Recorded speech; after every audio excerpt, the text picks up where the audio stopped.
देवरानी के लिए पूरे ससुराल से लड़ने वाली जेठानी। सुबह का समय है। सुमन रसोई में पसीने से तरबतर काम कर रही है। नागिन बाथरूम के पास खड़ी होकर चिल्ला रही है, भाभी, अरे ओ भाभी, बहरी हो गई हो क्या?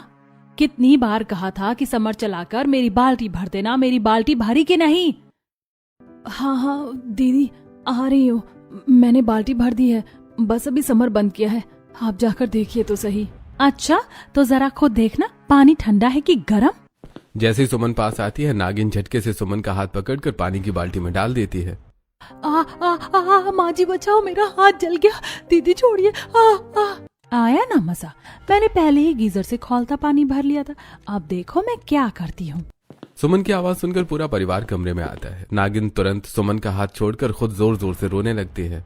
भैया देखो, माँ देखो, ये चुड़ैल मुझे जिंदा जलाना चाहती है, देखो कितना गर्म पानी भरा है इसने, और मेरा हाथ अंदर डाल रही थी। तेरी इतनी हिम्मत, कल मुंही करम जली कुल्टा, मेरी फूल जैसी बेटी को जलाएगी? ले। क्रांति देवी दे दनादन सुमन को चांटे मारने लगती हैं। वो अपने लाल हाथ को पकड़कर रो रही है। माँ जी, मेरा यकीन कीजिए, मैंने ठंडा पानी भरा था, पता नहीं गर्म कैसे हो गया। देख रहा है भोला, ये कुलक्षणी ना ये घर को वारिस दे पाई, ना दहेज में बाइक ला पाई, और अब मेरी बेटी की जान के पीछे पड़ी है। अरे पता नहीं माँ, कौन सी आफत मेरे पल्ले बांध दी है। निहायती गवार और बेवकूफ औरत है, ना कहीं ले जाने लायक, ना कहीं कोई काम कराने लायक। जी मेरी एक बात तो सुनिए। भोला भंडारी सुमन को जोर से धक्का देता है और घर से बाहर चला जाता है। सुमन फर्श पर गिर जाती है। अब क्या यहीं फर्श पर चिपकी रहेगी? मेरा मुंह क्या ताक रही है? दफा हो यहाँ से और रसोई में जाकर मेरे लिए गर्मा गर्म नाश्ता बना। मैं नहा कर आ रही हूँ, अगर नाश्ते में जरा भी गड़बड़ हुई ना तो तेरी खैर नहीं है, काम की ना काज की, दुश्मन अनाज की। सुमन रोती हुई रसोई की तरफ भागती है। दरवाजे के बाहर अंकित और शिवांग सिर झुकाए खड़े हुए हैं। देख रहा है शिवांग, घर के हालात क्या हो गए हैं। माँ, भैया और दीदी सबके सब मिलकर एक अकेली जान पर टूट पड़े हैं। भाई, भाभी के साथ ये लोग नीचता की सारी हदें पार कर चुके हैं।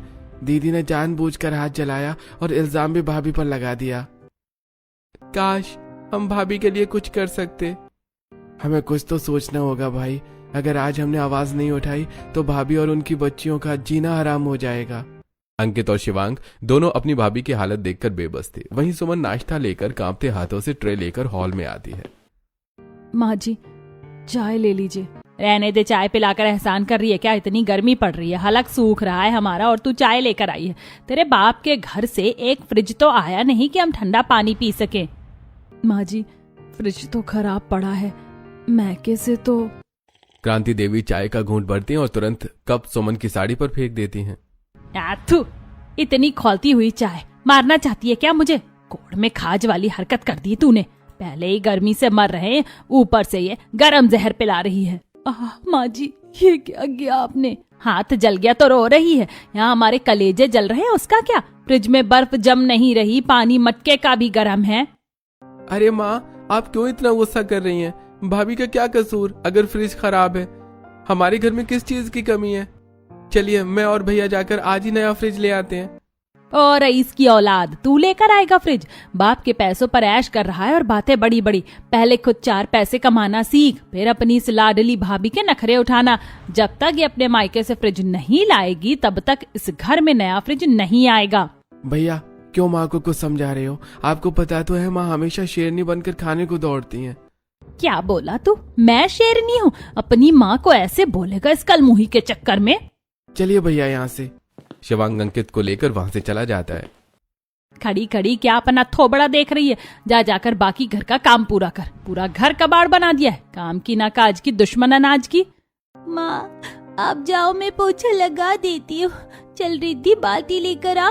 सिद्धि झुककर फर्श साफ करने लगती है। तभी क्रांति देवी आती है और सिद्धि की कमर पर जोर से लात मार देती है। ऐसे पोछेगी? अभी यहाँ मक्खियाँ भिन भिनाने लगेंगी। जा फिनाइल डाल। जी दादी, मैं लेकर आती हूँ फिनाइल, आप दीदी को मत मारो। अरे देखो तो सही, इस कुलक्षणी ने लड़कियों को कैसी पट्टी पढ़ाई है। एक को कुछ कहो तो तीनों की तीनों सर पर चढ़ जाती हैं, जैसे मुझे कच्चा ही खा जाएंगी। अरे भगवान, सुबह सुबह थोड़ा चुप भी हो जाया करो, कितनी भौंकती हो। ए जी, तुम तो चुप ही रहो। तुम्हारे पास सुड़क सुड़क चाय पीने और अखबार पढ़ने के अलावा कोई काम तो है नहीं। मल्होत्रा जी से बात हुई कि नहीं? अरे वो थोड़ा धीरे बोलो, कहीं वो सुन ना ले। सुन लेगी तो क्या मेरा सिर काट लेगी? सुन लेने दो। अपने मायके से ना ढंग का दहेज लाई, ना कोई लड़का पैदा कर पाई। अब मैं अपने लड़के की दूसरी शादी करूंगी। सुमन दरवाजे के पीछे खड़ी ये सब सुन लेती है और उसकी आंखों से आंसू बहने लगते हैं। लेकिन माँ जी, ये आप क्या कह रही हैं? दूसरी शादी? तू बड़ों के बीच में कान लगा रही है। चल निकल यहाँ से। अरे मेरी बात हो गई है। मल्होत्रा जी की लड़की 1 हफ्ते में अमेरिका से आ जाएगी, फिर हम भोला की मुलाकात करवाएंगे। हाँ, और 20 लाख रुपए दहेज मिलेगा। फिर देखना हमारी ठाट बाट। इस कलमुही से तो अब पीछा छुड़ाना ही पड़ेगा। सुमन बेबस होकर अपनी बच्चियों को गले लगा लेती है। अगले दिन की सुबह सुमन रसोई में पसीने से तरबतर होकर कचौड़ियां तल रही है। दूसरी तरफ कमरे में भोला तैयार हो रहा है और अपनी शर्ट ढूंढ रहा है। अरे ओ सुमन, मेरी सफेद शर्ट प्रेस हुई है कि नहीं हुई है? कल से बोल रखा है, ऑफिस के लिए देर हो रही है। जी बस अभी आई, बस लेकर आई आपकी शर्ट। सुमन भागती हुई कमरे में आती है और अलमारी से प्रेस की हुई शर्ट निकालकर भोला को देती है। भोला जैसे ही शर्ट खोलता है, शर्ट के बीचों बीच एक बड़ा सा जलने का छेद दिखाई देता है। ये क्या है? ये किसने किया? ये शर्ट किसने जलाई? सुमन, ये तूने प्रेस की थी ना? जी, मैंने तो बहुत ध्यान से प्रेस की थी। ये छेद यहाँ कैसे आया? कल तो ये ठीक थी। और किसने जलाई होगी भैया? भाभी के अलावा आपके कपड़ों को हाथ ही कौन लगाता है? हाओ भाभी, भैया कितनी महंगी शर्ट जला दी। ये तो वही है ना जो माँ ने जन्मदिन पर दी थी। नहीं दीदी, मैंने नहीं जलाई, मुझे तो पता भी नहीं। भैया, ये ना माँ की दी हुई हर चीज से नफरत करती है। ये जानबूझकर माँ की दी निशानी जला रही है ताकि आपको माँ से दूर कर सके। कैसी औरत हो भाभी तुम? तेरी इतनी हिम्मत, चुड़ैल कलमुही कहीं की। वैसे भी तू कहीं के ले जाने लायक नहीं है। किसी के सामने खड़ा करूं तो मुझे शर्म आती है। न पढ़ना आता है, न लिखना आता है। अब तुझसे घर के काम भी नहीं होते। अरे भैया, शांत हो जाओ। क्यों अपना खून जला रहे हो उसके पीछे? लो गरम गरम कचौड़ी खाओ, मैंने अपने हाथों से बनाई है आपके लिए। भोला गुस्से में सुमन को धक्का देता है और कचौड़ी खाने लगता है। वाह, कचौड़ी तो बहुत लाजवाब बनी है। नागिन, ये तूने बनाई? और कौन बनाएगा भैया? आपकी बहन के अलावा इस घर में हाथ हिलाता ही कौन है? ये तो बस अपनी इन तीनों पनौतियों को लेकर बैठी रहती है। दुष्ट, तू क्या यहाँ बस मुफ्त की रोटियां तोड़ रही है और मेरी बहन से काम करवा रही है? सुमन अपनी बच्चों की तरफ देखकर चुप हो जाती है। अब 1 हफ्ता बीत चुका है। भोला अच्छे कपड़े पहनकर घर लौट रहा है। आ गया मेरा लाडला। बता बेटा, कैसी लगी मल्होत्रा जी की बिटिया? अरे माँ, क्या बताऊं, वो तो एकदम अप्सरा है। कितनी स्टाइलिश है। चलने का तरीका, बैठने का सलीका, बात करने का तरीका, सब एकदम टॉप क्लास। अरे उसके बाप के बारे में क्या बात पक्की समझे? क्यों नहीं होगी? पूरे 20 लाख रुपए नकद दहेज देंगे वो।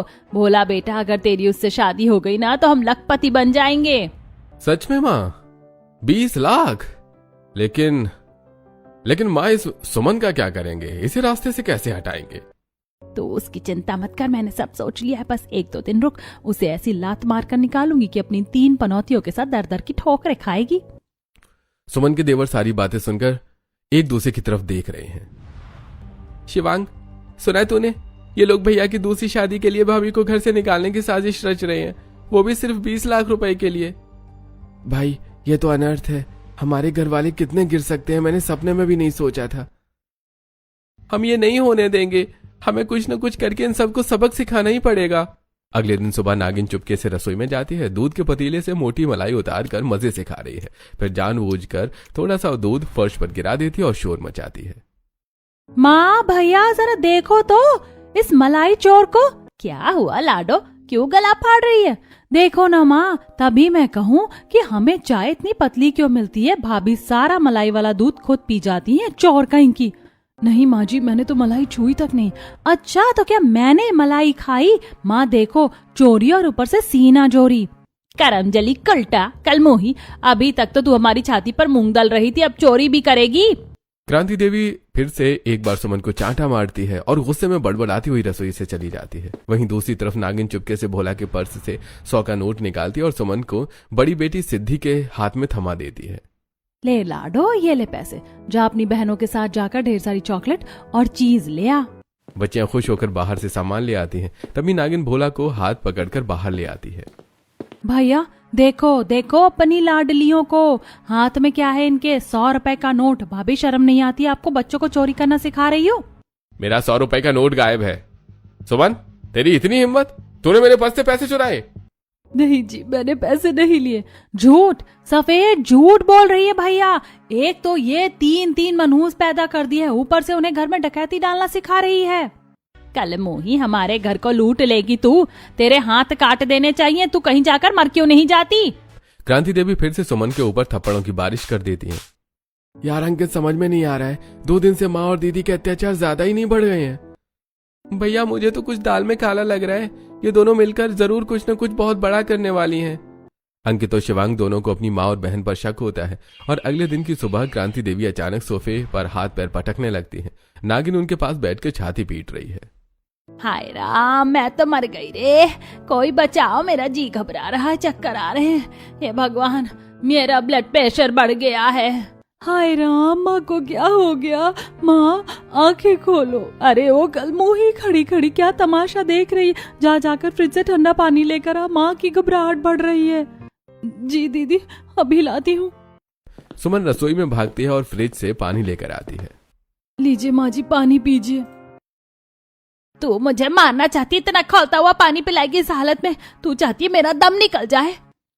चाहे यहाँ से नास पीटी, अगर आज मेरी माँ को कुछ भी हुआ ना तो तुझे कच्चा चबा जाऊंगी। अपने मायके से एक फ्रिज नहीं ला सकती तू? दीदी मेरे माँ बाप के पास तो खाने को नहीं है, वो फ्रिज कहाँ से देंगे? इसीलिए तो हमने भैया की शादी तुझसे की थी। ना दहेज दिया ना फ्रिज, बस 3 पनौतियां लाकर खड़ी कर दी। दीदी शादी में पापा ने 5 लाख रुपए दिए तो थे। अच्छा, अब हमें 5 लाख का उल्हाना देगी? नकटे का खा लो, उकटे का कभी मत खाओ। आज तूने अपनी औकात दिखा दी, निकल जा मेरे घर से अपनी इन 3 पनौतियों को लेकर। नागिन सुमन का हाथ पकड़कर उसे घसीटती है। क्रांति देवी तीनों छोटी बच्चियों को गर्दन से पकड़कर धक्के मार रही है। चल निकल, चारों दफा हो जाओ यहाँ से। बुआ जी मत निकालिए, हमें डर लग रहा है। दादी जी छोड़ दीजिए। हट पीछे, बहुत हुआ तुम्हारा नाटक। आज से इस घर के दरवाजे तुम्हारे लिए हमेशा के लिए बंद हैं। सुमन और उसकी तीनों बेटियां सड़क पर गिर जाती हैं। वहीं घर के अंदर दोनों माँ बेटी जोर से हंसने लगती हैं। देखा नागिन, कैसा एक्टिंग किया मैंने। मान गए माँ, क्या नाटक किया आपने। अब आएगा मजा, अब लाएंगे भैया के लिए 20 लाख वाली नई दुल्हन। माँ देखो, दादी तो बिल्कुल ठीक है। देख लिया बेटा, देख लिया, इस घर में अब हमारी जगह नहीं, सिर्फ लालच की जगह। चलो यहाँ से। सुमन को निकालने के बाद शाम के समय नागिन और क्रांति देवी सोफे पर बैठकर बातें कर रही हैं। माँ, ये अंकित और शिवांग कहाँ मर गए जाकर? कहीं अपनी उस प्यारी भाभी के पीछे पीछे तो नहीं चले गए? अगर उसके पीछे गए होंगे तो इस घर की दहलीज दोबारा पार नहीं करने दूंगी। तभी अंकित और शिवांग घर में दाखिल होते हैं। उनके पीछे 2 लड़कियां हैं जिनका चेहरा घूंघट में है। माँ, हम आ गए। क्या बातें चल रही थी हमारे बारे में? आ गए? कहाँ मर गए थे तुम दोनों? अरे नहीं दीदी, हम तो आपके और माँ के लिए एक बहुत बड़ा सरप्राइज लेने गए थे। गिफ्ट? ला ला दिखा, क्या गिफ्ट लाए हो? और मेरे लिए क्या लाए हो? श्रद्धा, कीर्ति, जरा अंदर आओ तो। देखो, माँ और दीदी तुम्हारा इंतजार कर रही हैं। श्रद्धा और कीर्ति घूंघट उठाए अंदर आती हैं। दोनों ने भारी साड़ियां पहनी हैं, गले में वरमाला है, हाथों में चूड़ियां, मांग में सिंदूर और गले में मंगलसूत्र है। ये क्या गोल खिला कर आए हो तुम दोनों? ये लड़कियां कौन है और ये गले में माला? तुम दोनों ने शादी कर ली? अरे क्या हो गया भाग्यवान, क्यों चिल्ला रही हो? ओ तेरी, ये क्या देख रहा हूं मैं? देखो जी, अपने इन सपूतों को देखो, हमारा सीधा सीधा 40 लाख का नुकसान करवा दिया इन्होंने। माँ, हमने क्या किया? अरे कमबख्त, तो तुम्हारी शादी कहीं और करते तो कम से कम 20-20 लाख का दहेज तो ले लेते। 40 लाख पर पानी फेर दिया तुम दोनों ने। सच में माँ, भैया भोला ही सबसे अच्छे हैं। कम से कम वो दोबारा शादी करके 20 लाख तो ला रहे हैं। क्या भैया दोबारा शादी कर रहे हैं? पर उनकी तो शादी हो चुकी है ना। हो गई थी, पर अब वो आजाद है। हमने उस कलमुही को घर से धक्के मार कर निकाल दिया है। क्रांति देवी और लालची राम पैसों के नुकसान की बात कर रहे हैं। श्रद्धा और कीर्ति एक दूसरे को देखकर मुस्कुराती हैं। मम्मी जी, हम नई बहू हैं, स्वागत नहीं करोगे हमारा? अरे जा, वैसे ही इन दोनों कुलक्षणों ने बेड़ा गर्क कर दिया, अब क्या मेरी जान लोगी? अरे मम्मी जी, जान क्यों लेंगे, बस गृह प्रवेश करवाएंगे। करती है या नहीं, या दिखाएं हम अपना बहुपना? ए लड़की, अपनी जुबान संभाल, अभी एक हाथ पड़ा ना तो सारी हेकड़ी निकल जाएगी। जैसे ही लालची राम हाथ उठाने के लिए आगे बढ़ता है, श्रद्धा झटके से पीछे कर देती है। ससुर जी, हाथ उठाने की गलती दोबारा मत करना। हम कोई अबला नारी नहीं है, जूडो कराटे में ब्लैक बेल्ट है हम दोनों। अगर दोबारा हाथ उठा तो आपकी वो हालत करेंगे कि 7 पुश्ते याद रखेंगी। अरे तुम अपने ससुर पर हाथ उठाओगी, बदतमीज लड़कियां। मम्मी जी, अगर आप ये सोच रही हैं कि हम आपसे पिटेंगे तो ये गलतफहमी दिमाग से निकाल दीजिए। भाग्यवान, ये कहां से उठा लाई ये दोनों? चलो यहाँ से, ये लड़कियां तो पागल है। देख लूंगी, तुम दोनों को इस घर में रहना है तो मेरी उंगलियों पर नाचना होगा। सास और ससुर गुस्से में बड़बड़ाते हुए अपने कमरे की तरफ भागते हैं। चारों एक दूसरे को देखकर हाथ मिलाते हैं। मान गए तुम दोनों को, पहले ही बॉल पर छक्का मार दिया। माँ और बाबूजी की तो बोलती ही बंद हो गई। अंकित, ये तो बस शुरुआत है, इन्हें तो अभी बहुत कुछ झेलना बाकी है। सही कहा, अब असली बदला शुरू होगा। अगले दिन की सुबह नागिन तौलिया लेकर अपने अकड़ में बाथरूम की तरफ आ रही है। अरे दीदी, आप नहाने जा रही हैं? रुकिए रुकिए, हमने आपके लिए पहले से ही बाल्टी भरकर रख दी है। बड़ी जल्दी समझ आ गई तुम्हें मेरी पसंद। ठंडा पानी भरा है ना, मुझे गर्मी में गर्म पानी बिल्कुल पसंद नहीं। अरे दीदी, आप खुद चेक कर लीजिए ना, देखो तो जरा। श्रद्धा और कीर्ति मिलकर नागिन का हाथ जबरदस्ती खोलते हुए पानी में डाल देती हैं। मर गई, जला दिया, छोड़ो मेरा हाथ, ये खोलता हुआ पानी है। माँ भैया बचाओ। क्या हुआ दीदी, जल रहा है? दर्द हो रहा है? नागिन अपना लाल पड़ा हुआ हाथ पकड़कर रोते हुए हॉल में भागती है, जहाँ क्रांति देवी और लालची राम बैठे हैं। माँ देखो, इन दोनों डायनों ने मेरा हाथ जला दिया। देखो माँ, कितना गर्म पानी था। क्या तुम्हारी इतनी हिम्मत, मेरी लाडली बेटी का हाथ जलाया? अभी बताती हूँ तुम दोनों को। क्रांति देवी मारने के लिए हाथ उठाती हैं। मम्मी जी, हाथ नीचे। कल बताया था ना, जूडो कराटे एक्सपर्ट। अगली बार ये हाथ उठा तो हम ये भूल जाएंगे कि आप सास हैं। और ससुर जी, आप क्या देख रहे हैं? जाइए पोछा उठाइए और पूरे आंगन की सफाई कीजिए। यहाँ पूरे दिन लुगाई पंचायत में ध्यान देना बंद कीजिए। क्या मैं पोछा लगाऊंगा? मैं देख रहा है शिवांग, अंकित, तेरी लुगाइयां मुझसे पोछा लगवाएंगी। हम क्या करें बाबूजी, जिस तरह माँ के सामने आपकी बोली नहीं निकलती, इस तरह हम भी अपनी पत्नियों के सामने नहीं बोल सकते। अरे ओ पंचायत के पुजारी जी, अब आप जाते हैं या हम आपको लेकर चलें? लालची राम डर के मारे पोछा उठा लेते हैं और पोछा लगाने लगते हैं। दोपहर का समय है। क्रांति देवी सोफे पर बैठकर अपनी किस्मत को रो रही हैं। श्रद्धा और कीर्ति मजे से चाय पी रही हैं। अरे ससुर जी, ये क्या कोना कोना छोड़ रहे हैं? ठीक से झाड़ू लगाइए। आप यहाँ बैठकर दिन भर पंचायत करते हैं ना, अब थोड़ा हाथ पैर भी चलाइए। अरे बबू, थक गया हूँ। अरे थोड़ा आराम तो कर लेने दो। आराम हराम है ससुर जी। ये लीजिए राशन की लंबी लिस्ट और ये झोला, पैदल जाइए और सारा सामान लेकर आइए। तुम लोग मेरे पति को नौकर बना रही हो। मम्मी जी, बुढ़ापे में अगर हाथ पैर ना चले तो जाम हो जाते हैं, है ना? और हाँ, श्रद्धा बात करते करते अचानक अपनी चाय क्रांति देवी की गोदी में गिरा देती है। हाय राम, जला दिया मेरी साड़ी। अरे मम्मी जी, खड़ी खड़ी क्या देख रही हैं? जाइए जाकर कपड़े धोइए, सफाई पूरी बाकी पड़ी है। क्या क्या कहा तूने? धोने जाओ कपड़े? ठिकाने पर तो है दिमाग। आप नहीं तो कौन मम्मी जी? है कौन इधर? कीर्ति की बात सुनकर नागिन चुपचाप वहां से सरकने की कोशिश करती है। तभी अरे नागिन दीदी, रसोई में बहुत सारे बर्तन पड़े हैं साफ करने के लिए और खाना भी बनाना है। 1 घंटे के अंदर सारा काम हो जाना चाहिए। अच्छा, तुम्हारी इतनी हिम्मत, तुम मुझसे काम करवाओगी? अच्छा, आप हमसे हिम्मत की बात कर रही हैं? कहें तो दिखाएं हम अपनी हिम्मत। श्रद्धा और दीदी अपना हाथ नागिन को दिखाने लगती हैं। अरे मैं तो मजाक कर रही थी, अभी जाती हूँ बस मैं। नागिन तुरंत रसोई में काम करने पहुंच जाती है। रात का समय है। माँ, बहुत भूख लगी है। वो शीना के साथ शॉपिंग कर करके मेरी टांगे टूट गई हैं। खाना लगा दो जल्दी। भैया, आपका खाना तो नहीं बना? क्या खाना क्यों नहीं बना? क्या करती रहती हो तुम दोनों दिन भर? भैया, आप तो रोजाना अपनी नई मंगेतर से मिलने जाते हैं ना, क्या वो आपको खाना नहीं खिलाती? इतने अमीर बाप की बेटी है, कम से कम एक वक्त का खाना तो खिला ही सकती है। वो किचन में काम नहीं करती? तुम दोनों का काम है खाना बनाना। चलो परोसो।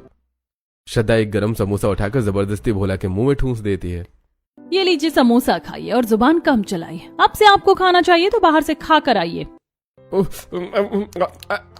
अरे मर गया। अरे तुम मुझे भूखा रखोगी?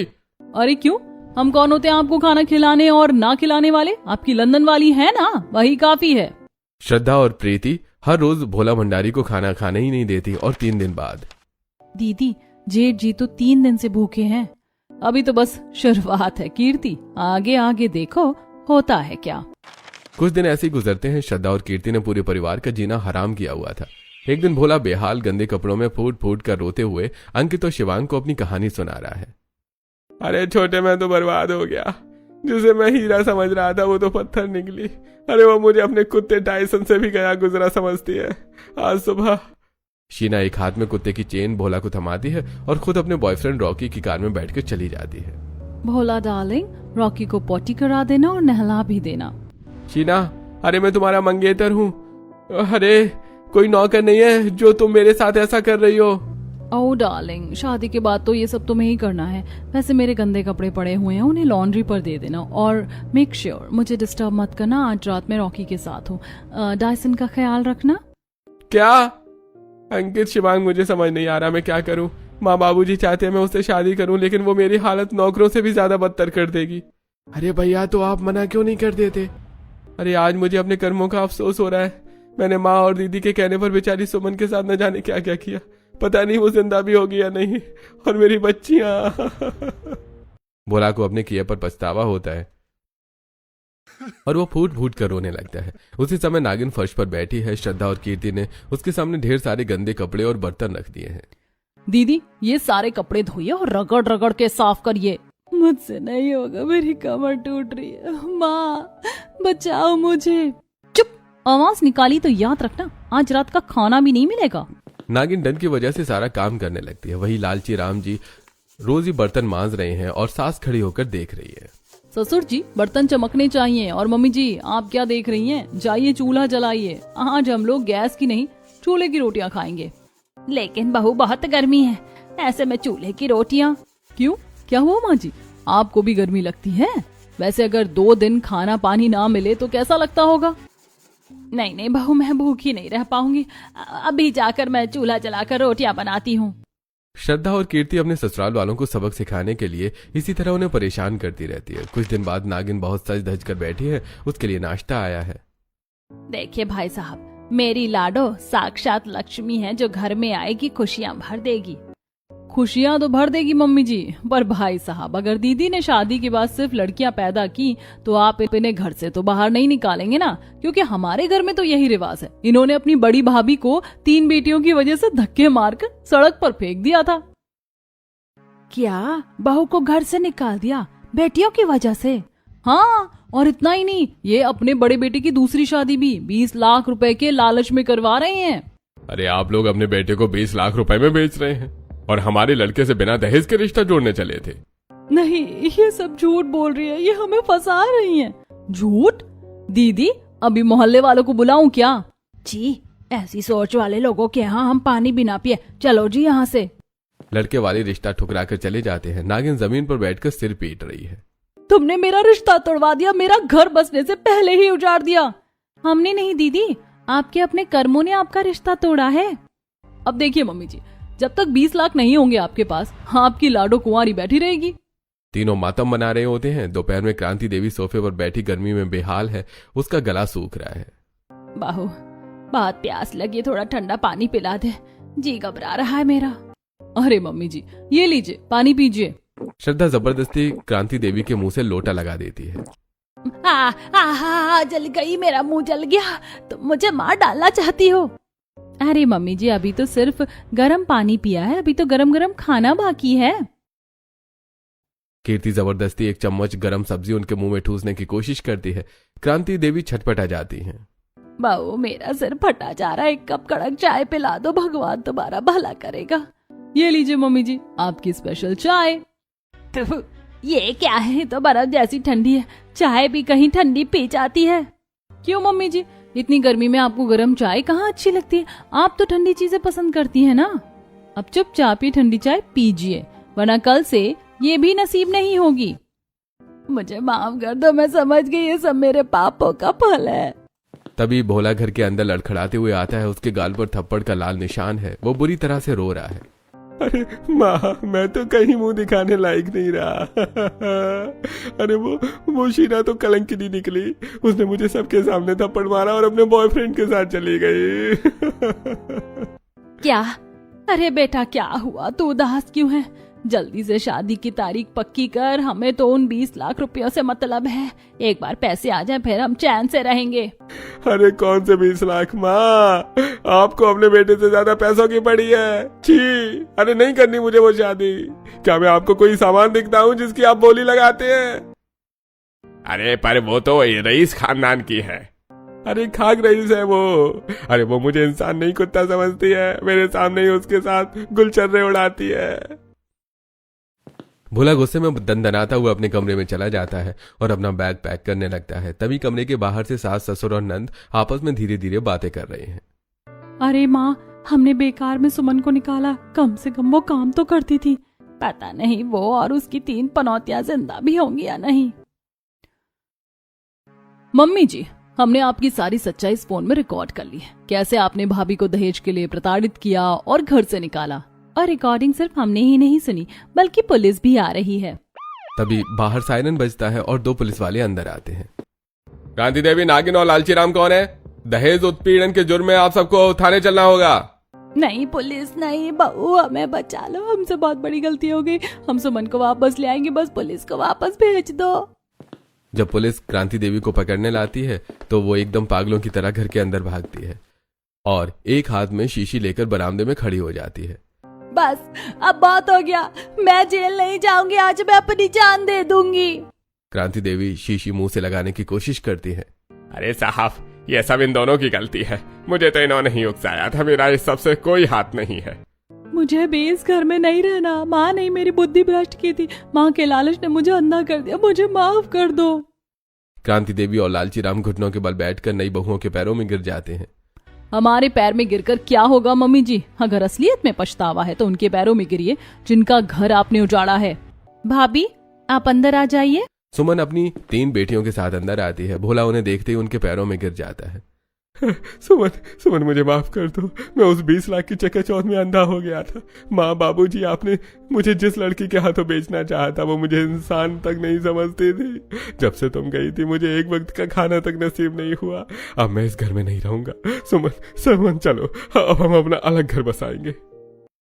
माँ, अब बहुत देर हो चुकी है, हम दोनों भी ये घर छोड़कर जा रहे हैं।